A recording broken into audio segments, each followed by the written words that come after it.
Olá pessoal, vamos dar continuidade ao nosso curso de Direito Processual do Trabalho.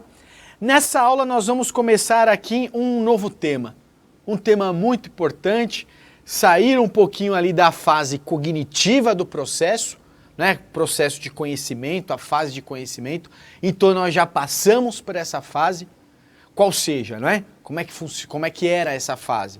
A pessoa apresenta a petição inicial, eu tenho a contestação, eu tenho a dilação probatória, né, a fase de colheita de provas. Logo em seguida, eu tenho a proposta de conciliação, eu tenho as razões finais, né? Melhor dizendo, eu tenho as razões finais e depois a segunda proposta de conciliação, fase do artigo 850 da CLT, e depois o juiz vai proferir a sua sentença. Então, o marco dessa nossa aula, né, a partir dessa aula aqui, nós vamos começar a estudar os recursos trabalhistas. Vamos ver as peculiaridades dos recursos trabalhistas e depois nós vamos estudar os recursos em espécie, ou seja, cada uma das espécies dos recursos trabalhistas. Tá legal? Então, quando a gente for falar em recurso, eu tenho que ter eu tenho que ter um conceito bem básico na minha cabeça, não o conceito que eu separei aí no slide para os senhores. Então eu vou lembrar o seguinte, recurso. O nome recurso ele não é à toa. Recurso, ou seja, um novo curso. Um curso mais uma vez. Então a ideia do recurso, a ideia básica inicial do recurso é de reanálise daquela decisão que foi prolatada. Então, reanálise daquela decisão que foi prolatada por um órgão superior, por um órgão hierarquicamente superior. Por isso que nós estudamos lá no comecinho do nosso curso de processo de trabalho a estrutura da justiça do trabalho. Então eu tinha lá em primeiro grau a vara do trabalho, né, os juízes do trabalho que trabalham na vara do trabalho, que atuam na vara do trabalho. Segundo grau ali eu tenho o TRT e ainda no segundo grau, mas instância extraordinária, eu tenho o TST. Então eu tenho essa escadinha de 3 degraus, vamos assim dizer. Então eu tenho a vara do trabalho, o Tribunal Regional do Trabalho e o Tribunal Superior do Trabalho. Normalmente, quando eu entro com a ação, eu entro na vara do trabalho, em primeiro grau. Aí o juiz profere a decisão. E é aí que entra a matéria que nós vamos estudar a partir de agora. É aí que entram os recursos trabalhistas. Então o nosso marco é a sentença. Mas para isso, eu trouxe aqui nos slides para os senhores os mesmos slides que nós já trabalhamos lá na fase de conhecimento, mas apenas para relembrar. Então essa petição, pode colocar o mapa para a gente na tela, esse mapa aqui é da fase de conhecimento.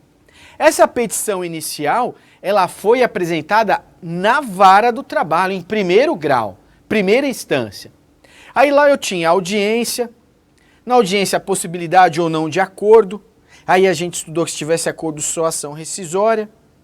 Aí continuando, se não tivesse acordo, o reclamado vai apresentar suas respostas, e eu tenho lá a contestação, as exceções que nós conversamos, a reconvenção, né? Essas exceções aqui que nós vimos, os 3 tipos, e depois, né, em seguida, eu tenho a réplica, eu tenho a fase de produção de provas, eu tenho as razões finais, que é a fase do artigo 850 da CLT, e a segunda proposta de conciliação obrigatória.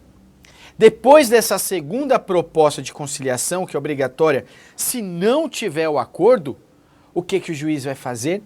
Vai proferir a sentença.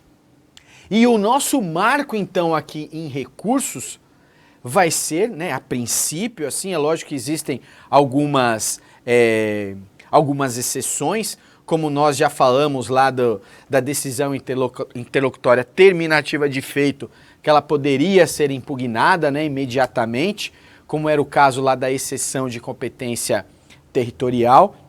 Mas, em linhas gerais, o nosso marco aqui para a aula de recurso é a sentença. E aí, depois da sentença, né, esses dois quadrados aqui, esses dois campos aqui em destaque verde, eu já começo a entrar na fase recursal. Então, dessa sentença é que a gente vai estudar aí a possibilidade de recursos.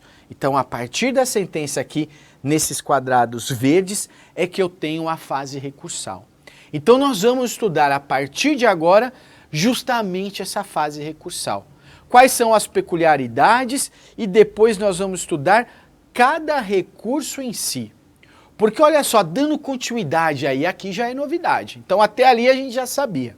Aqui é novidade. E aí põe pra gente na tela. Então a sentença, ela foi proferida lá no primeiro grau, na primeira instância, pela vara do trabalho. Eu apresento o recurso, né? É o recurso ordinário, esse RO significa recurso ordinário, e a parte contrária, ela vai apresentar as contrarrazões ao recurso ordinário. Feito isso, o processo sobe para o Tribunal Regional do Trabalho, para o TRT, como eu coloquei aqui do lado, o órgão de segunda instância. E lá no TRT eles vão proferir uma decisão. Então o que eu quero, né? Por que eu coloquei esse slide? O que eu quis chamar a atenção aqui dos senhores? Que eu saio do primeiro grau, da primeira instância, e eu subo para a segunda instância. É o que nós chamamos aí de recurso, ou novo curso. Que é a possibilidade dessa decisão, que no caso aqui eu coloquei em vermelho, que é a sentença, ser apreciado por um órgão superior e hierárquico.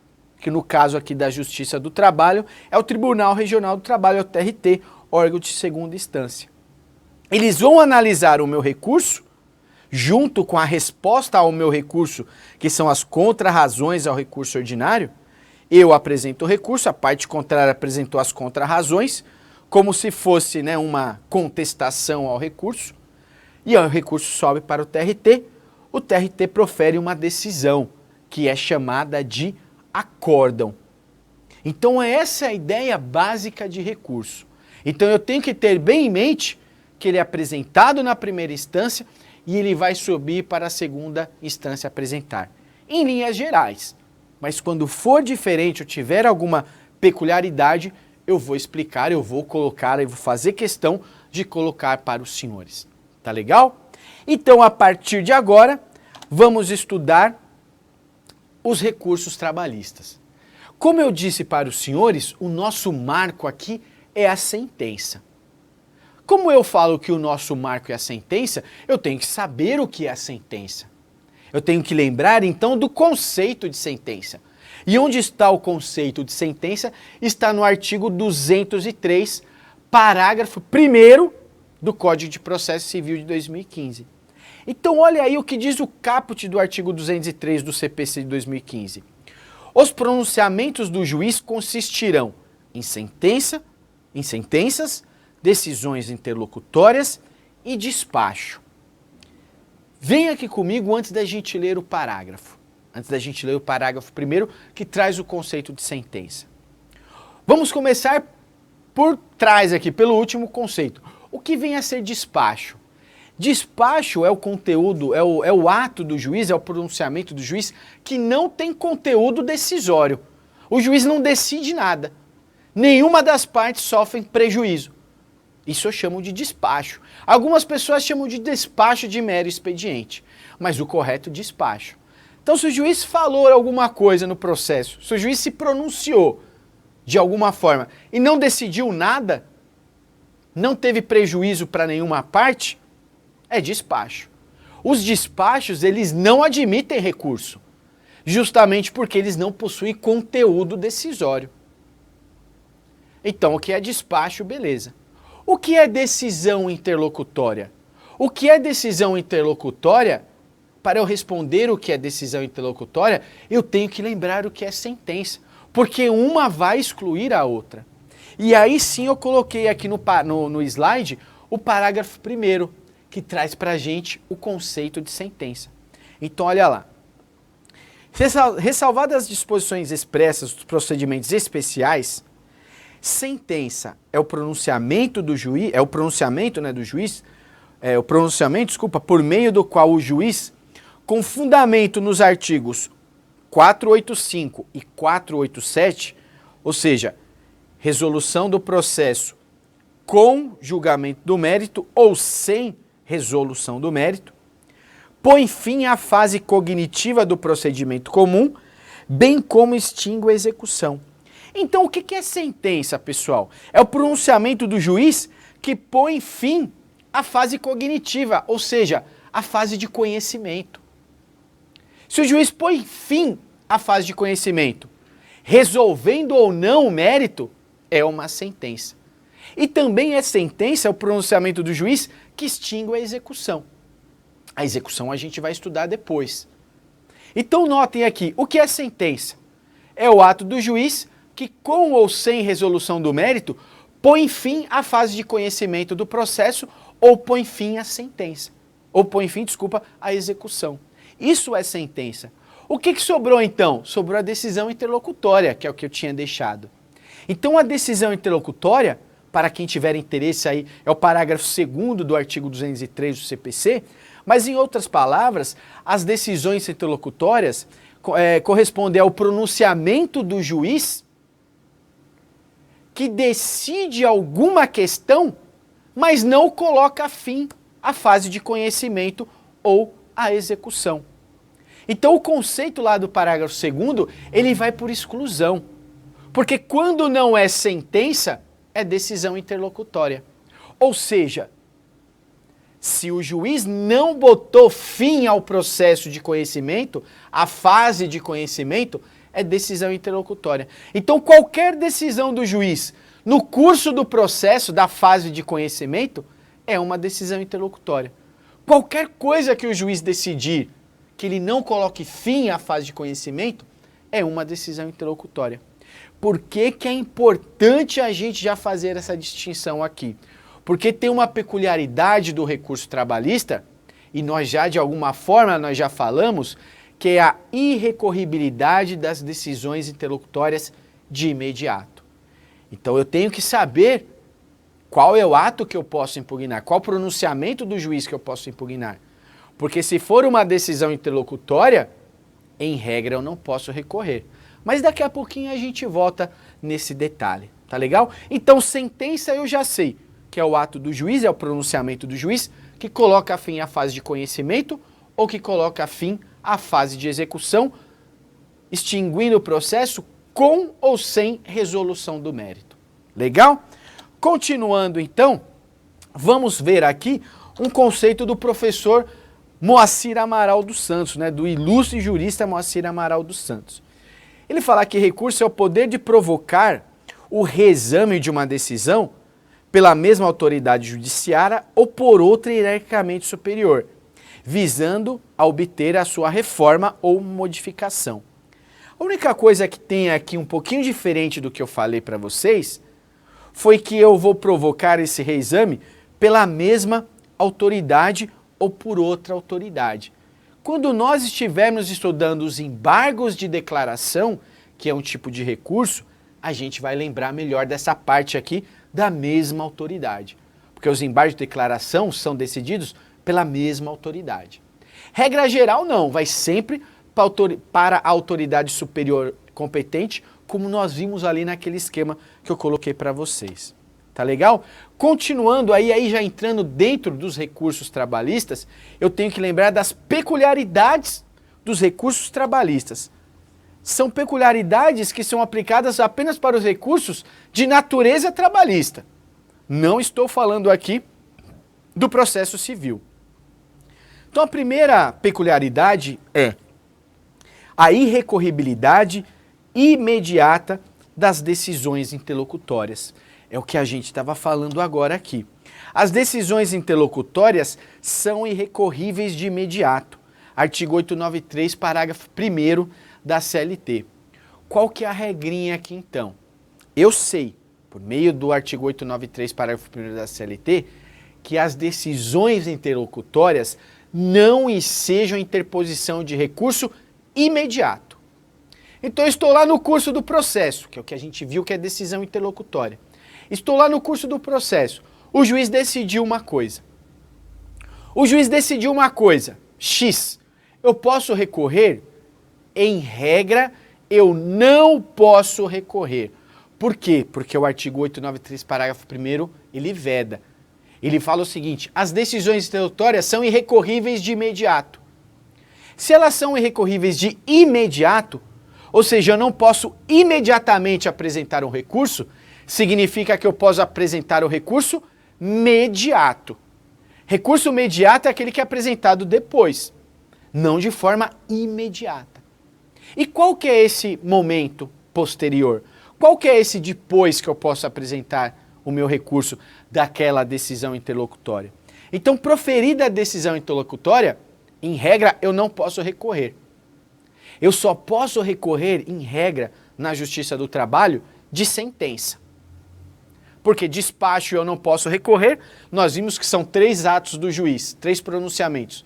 Despacho eu não posso recorrer, porque não tem conteúdo decisório nenhum, então não tem do que eu recorrer. As decisões interlocutórias eu não posso recorrer de imediato. Sobrou o que então? Sobrou a sentença. Eu só posso apresentar um recurso imediato contra a sentença. E é isso que fala esse princípio da irrecorribilidade imediata das decisões interlocutórias. Então, uma vez proferida a decisão interlocutória, a parte não pode apresentar o recurso de imediato. Ela tem que esperar o juiz proferir a sentença. E quando o juiz proferir a sentença, eu vou interpor um recurso contra aquela sentença. Porque aí é permitido. O nome do recurso é recurso ordinário. Eu apresento então contra aquela sentença que me condenou, por exemplo, ao pagamento de hora extra, eu vou apresentar o recurso. Mas antes de eu impugnar a sentença em si, eu vou, ou eu posso, é isso que se admite, admite-se que eu impugne a decisão interlocutória antes de impugnar a sentença. Até porque em uma ordem cronológica, a decisão interlocutória foi proferida antes. Então o juiz proferiu uma decisão interlocutória, não posso recorrer. Em regra, não posso recorrer. Eu tenho que esperar. Tem que esperar o quê? O juiz proferir a sentença. O juiz proferiu a sentença, aí eu posso recorrer. Eu apresento o meu recurso ordinário. Mas antes de eu impugnar o conteúdo da sentença, eu posso impugnar a decisão interlocutória. Então vamos imaginar se no processo, no curso do processo, na fase de conhecimento, o juiz não deixou eu ouvir a testemunha. Decidiu. Não vai ouvir a testemunha. Eu posso interpor recurso de imediato? Não posso interpor recurso de imediato. Aí o processo rola. Eu tenho que esperar. O processo rola. Ele vai tramitar. E aí o juiz, na sentença, me condena a hora extra, ao pagamento de hora extra. Da sentença eu posso apresentar o recurso? Posso. O que nós falamos recurso ordinário. Antes de eu impugnar a condenação em hora extra, eu posso impugnar aquela decisão interlocutória. Então, antes de eu impugnar a hora extra, eu vou falar, excelência, ou tribunal, né, porque vai subir para o tribunal.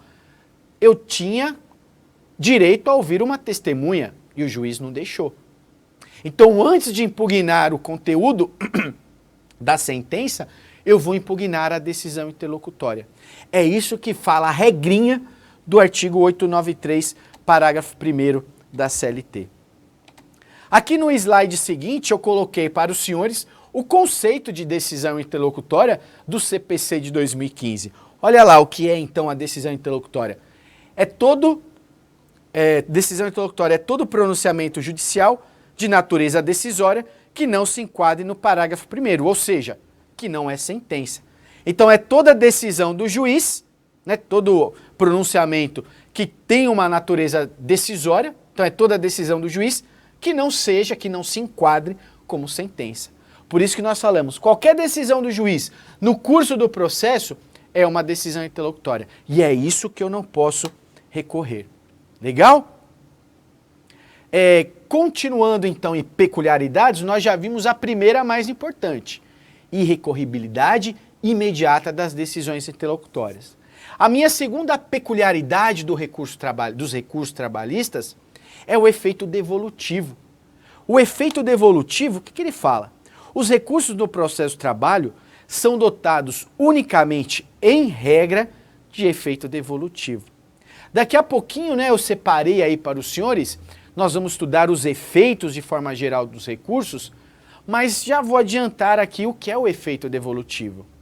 O efeito devolutivo, como o próprio nome sugere, ele visa devolver, devolução.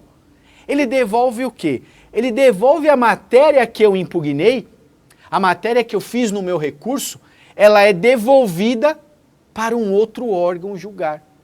Normalmente, aqui dentro desses exemplos que nós estamos trabalhando, aquela matéria vai ser devolvida para o tribunal apreciar. Por isso que eu falo o efeito devolutivo. Na Justiça do Trabalho, pessoal, os recursos eles são dotados, em regra, são poucas as exceções, na verdade tem uma exceção só que a gente vai lembrar, que eu coloquei aqui, daqui a pouco a gente vê, mas em regra, todos os recursos trabalhistas só têm o efeito devolutivo. Não existe efeito suspensivo como existe no processo civil, que é a ideia de suspender a eficácia da decisão. Lá no processo civil eu tenho. No processo do trabalho eu não tenho efeito suspensivo. Qual que é a consequência disso? Quando eu não tenho efeito suspensivo, a parte pode dar início à execução provisória. Mas de execução nós vamos conversar lá na frente. Por hora, eu só quero que vocês memorizem que a regra do processo trabalhista, dos recursos trabalhistas, é unicamente efeito devolutivo. E qual que é a exceção, então? Eu tenho exceção quando eu falo no dissídio coletivo. Lá no dissídio coletivo, depois a gente vai ver, mas lá no dissídio coletivo, no recurso ordinário do dissídio coletivo, o juiz pode conferir efeito suspensivo. Tá legal? Mas em regra geral, o que eu tenho que memorizar por hora, que apenas efeito devolutivo, ou seja, a matéria vai ser devolvida a um tribunal, a outro órgão para ser reapreciada. Tá legal? A terceira peculiaridade dos recursos trabalhistas, põe pra gente na tela, é a uniformidade do prazo recursal. Por meio dessa regra, a gente vai lembrar que o prazo para interpor e contrarrazoar qualquer recurso trabalhista é de 8 dias. O prazo para interpor, para apresentar o recurso, e o prazo para responder esse recurso, pensando na parte contrária, que eu chamo de contrarrazões, o prazo é sempre de 8 dias. Então, qual que é o prazo para recursos trabalhistas? 8 dias, salvo 3 exceções que eu tenho que lembrar para a minha prova. Põe para a gente na tela. A primeira exceção diz respeito aos embargos de declaração. O prazo para os embargos de declaração é o prazo de 5 dias. A segunda exceção é o pedido de revisão do valor da causa, que eu tenho 48 horas para interpor esse recurso. E a última exceção é o recurso extraordinário para o STF, cujo prazo é de 15 dias. Tá legal? Então essas, são as 3 peculiaridades dos recursos trabalhistas: irrecorribilidade imediata das decisões interlocutórias, uniformidade do prazo recursal e o efeito devolutivo, unicamente efeito devolutivo em regra. Tá legal? Sobre aí o prazo, né, sobre essa uniformidade do prazo recursal, quando eu falo em prazo, então, é importante a gente lembrar um prazo diferenciado em dobro para algumas pessoas. Então, as pessoas jurídicas de direito público, né, União, Estado, Distrito Federal, Município, as autarquias e as fundações públicas, elas possuem um prazo em dobro para interpor o recurso e também, se for o caso, para contrarrazoar. Essa é a novidade do artigo 183 do CPC de 2015. Porque o artigo 183 do CPC 2015 fala para se manifestar de forma geral nos autos. Então, para se manifestar de forma geral nos autos, para qualquer coisa. Então, antigamente era apenas para interpor o recurso, não para responder o recurso. Agora a nova regra já mudou, o novo CPC mudou essa regrinha aqui. Então a Fazenda Pública, não é? Fazenda Pública e o Ministério Público, que é o segundo caso que eu separei aqui para vocês, eles possuem prazo em dobro para falar de forma geral nos autos.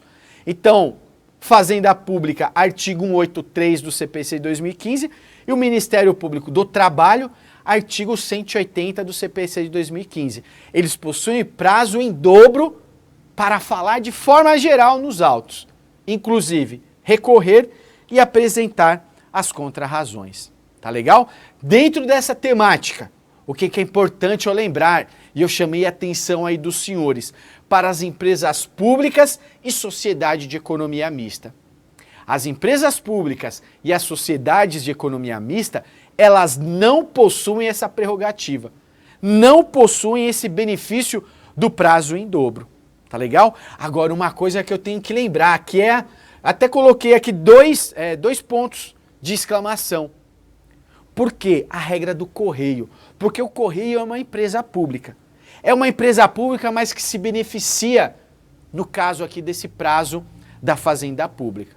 Tá legal? Então, né, aí no slide, as empresas públicas e a sociedade de economia mista não possuem essa prerrogativa.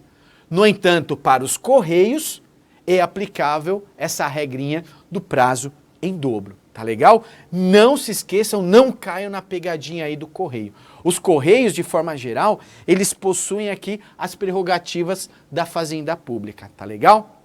Uma outra regrinha aí dentro de prazo que eu preciso lembrar. Os litisconsortes com procuradores distintos não possuem prazo em dobro. A regrinha do artigo 229 do CPC de 2015 não é aplicável ao processo do trabalho. Então, lá no CPC, lá no processo civil, procuradores distintos que pertençam a escritórios distintos possuem prazo em dobro. Essa regrinha eu não aplico no processo do trabalho. Tá legal, pessoal? Continuando aí, vamos falar um pouquinho agora sim sobre os efeitos dos recursos. Vamos colocar lá na tela, olha lá. O efeito devolutivo, em primeiro lugar. O efeito devolutivo nós vimos já, né? É a regra no nosso sistema, determina que a matéria impugnada pelo recorrente seja reexaminada pelo órgão superior hierárquico. É o que nós conversamos aqui. Dentro disso, do efeito devolutivo, eu vou lembrar também do efeito suspensivo. O efeito suspensivo, o que ele é? Ele impede a produção imediata dos efeitos da decisão. Esse efeito não é a regra do nosso sistema. Então eu não tenho essa regrinha, pelo menos, né? Eu tenho como exceção, mas eu não tenho como regra. Ou seja, apresentado um recurso, ele não tem o efeito suspensivo. Ou seja, deixa de existir esse impedimento aqui à produção dos efeitos da sentença. Então, mesmo que a parte interponha um recurso, a sentença irá produzir os seus efeitos. A sentença só deixará de produzir seus efeitos se ela tivesse o efeito suspensivo, porque suspende os efeitos da decisão. Porém, né, vamos voltar à regrinha lá, recebido o recurso no efeito suspensivo, né, essa é a ideia, a decisão impugnada não poderá ser executada provisoriamente, devendo a parte interessada aguardar o julgamento do recurso pela instância superior. Então, se eu tenho o efeito suspensivo, a eficácia da decisão fica suspensa, ou seja, a parte interessada não poderá dar continuidade, né, dar prosseguimento ao seu processo. Ela tem que esperar a decisão do Tribunal Superior Hierárquico. Mas na Justiça do Trabalho, se a parte interessada quiser, ela pode pedir efeito suspensivo? Ela pode tentar pedir o efeito suspensivo. E ela vai tentar pedir o efeito suspensivo por meio de uma tutela cautelar, que a súmula, né, essa ideia é prevista na súmula 414 tem 1 do TST. Então, se ela tiver ali possibilidade, né, desde que seja demonstrado fumus boniuris e periculum in mora, ela pode pedir o efeito suspensivo por meio de uma tutela provisória de natureza cautelar.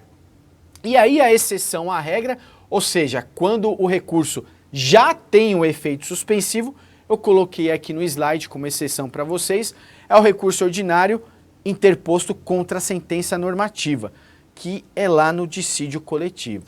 Tá legal?